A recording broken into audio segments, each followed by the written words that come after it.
આ તકે સ્વાગત કરું છું।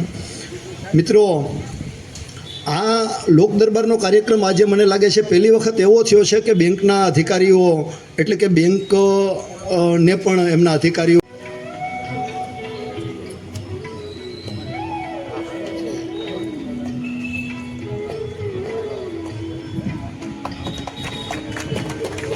પ્રમુખ બેન શ્રી રમાબેન મકવાણાને વિનંતી કે તેઓ શ્રી ડીવાયએસપી સાહેબનું પુષ્પગુચ્છથી સન્માન કરે। રમાબેન મકવાણા।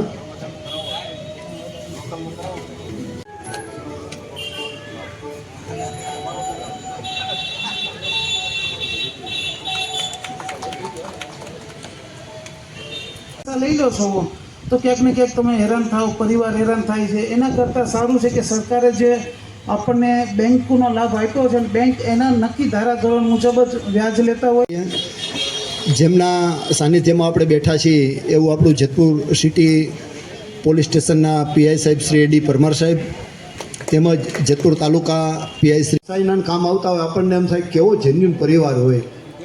એક પુરુષની નાની મોટી ઉંમરે કે એક એ જે કોઈ પણ રીતના કુદરતના ક્રમ મુજબ ગેરહાજરી થાય ત્યારે ઘણા બધા પ્રશ્નો થતા હોય છે। એટલે ક્રમ મુજબ ગમે ત્યારે વિદાય લેવાની થાય મિત્રો, તો તમારા બાળ બચ્ચાઓ રજડી ન પડે। આ વાત મને યાદ આવી એટલે આપ સાહેબ બધા મિત્રોનું ધ્યાન દોર્યું છે।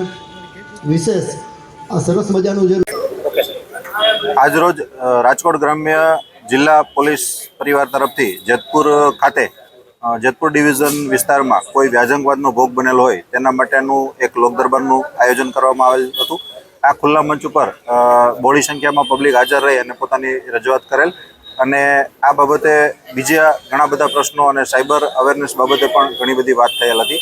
આ ટૂંક સમયમાં જેતપુર ડિવિઝનમાં કુલ 5 વ્યાજના ગુના દાખલ કરવામાં આવેલ હતા અને તેનાથી પણ બધાને વાકેફ કરી અને શું પગલાં લઈ શકાય, ખાલી વ્યાજની કલમ જ નહીં પણ બીજી પણ સેશન ટ્રાયલ કલમો એડ કરી અને જે ખરેખર વ્યાજ ભોગ બનનાર છે વ્યાજવાદનો એને એમના પૈસા પાછા મળે અને ખોટું વ્યાજ ન ભરે તેના માટે એને આગળ આવવા માટે અપીલ કરવામાં આવેલ હતી અને તેનો એક પ્રયાસ સફળ રહેલ છે અને જેતપુર ડિવિઝન ખાતે આ જેતપુર સિટી પોલીસ સ્ટેશનમાં આ એક પ્રોગ્રામનું આયોજન કરવામાં આવેલું હતું।